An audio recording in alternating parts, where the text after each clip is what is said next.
नमस्कार दोस्तों, Dharmendra Tiwari labs channel पर आप सभी का स्वागत है।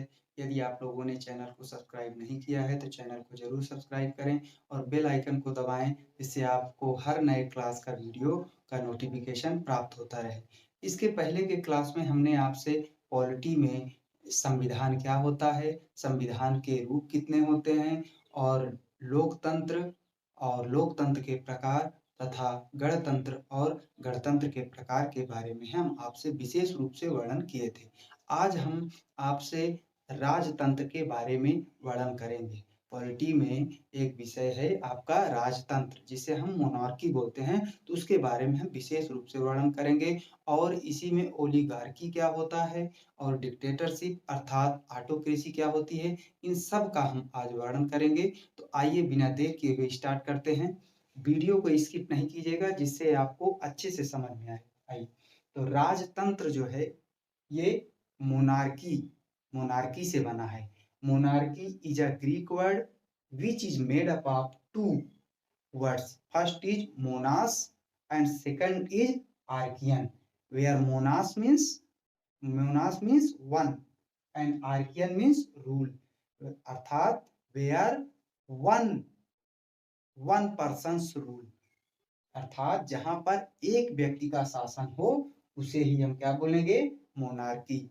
जहां पर एक व्यक्ति या एक परिवार के द्वारा वंशानुगत रूप से शासन किया जाता है तो उसे ही हम क्या बोलते हैं, राजतंत्र। अर्थात राजतंत्र में जो मोनार्की है वो ग्रीक भाषा का शब्द है, जिसमें से जो दो शब्दों से मिलकर बना है।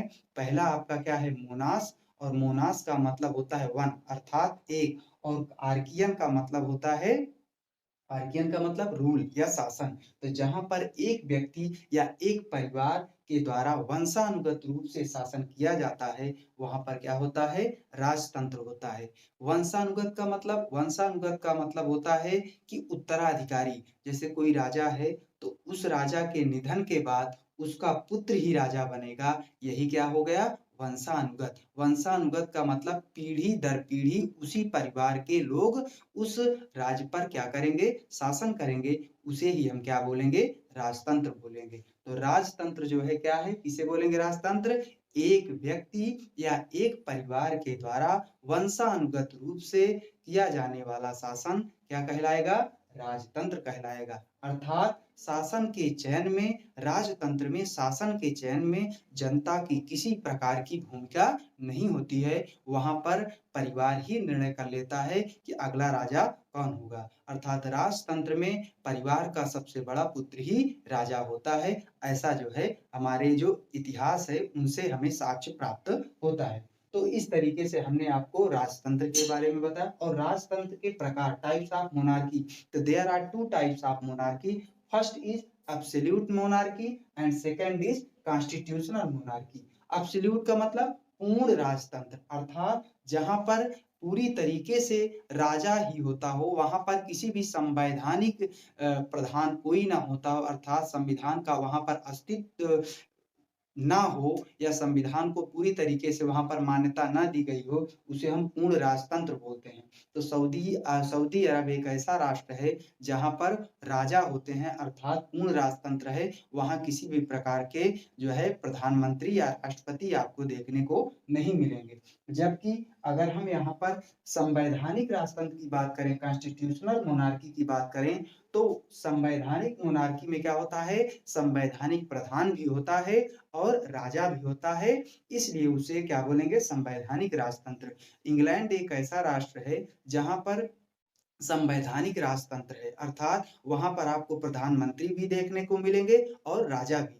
तो प्रधानमंत्री अभी वर्तमान समय में ऋषि सुनक हैं। तो इंग्लैंड में कैसा कैसा राजतंत्र है, संवैधानिक राजतंत्र है। तो हमने आपको इसके पहले के क्लास में जब पढ़ाया था तो हमने बताया था कि इंग्लैंड में जो है क्या है, लोकतंत्र तो है लेकिन गणतंत्र नहीं है। तो फिर क्या है, राजतंत्र है। इंग्लैंड में लोकतंत्र और राजतंत्र है, जबकि भारत में क्या है, लोकतंत्र और गणतंत्र दोनों है, अर्थात भारत लोकतंत्रात्मक गणराज्य है। तो ये आपको ध्यान देना है। तो इंग्लैंड में राजा भी और तथा प्रधानमंत्री दोनों होते हैं। अब हम बात करते हैं अधिनायक की ऊपर। अधिनायक मतलब डिक्टेटरशिप। तो डिक्टेटरशिप जिसे हम तानाशाह कहते हैं, तो डिक्टेटरशिप भी एक ग्रीक वर्ड है ना? और वहां से एक तंत्र ऑटोक्रेसी निकला हुआ है।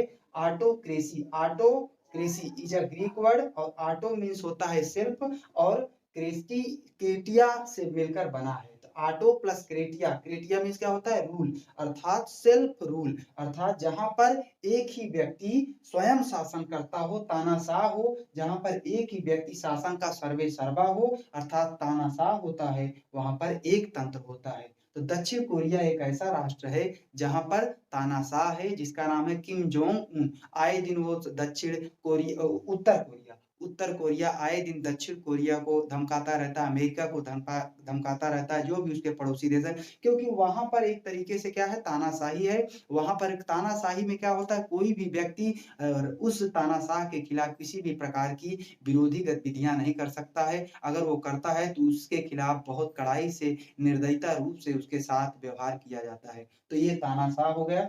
दूसरा है ओलिगार्की। ओलिगार्की का मतलब होता है, ग्रीक वर्ड है जो ओलिगोस और आर्कियन से बना है, जहां ओलिगोस का मतलब होता है फ्यू और आर्कियन का मतलब होता है रूल। जहां पर कुछ लोग शासन करते हैं, मिलकर शासन करते हैं, उसे हम ओलिगार्की कहते हैं। तो आशा करते हैं आपको ये वीडियो समझ में आया होगा। तो धन्यवाद।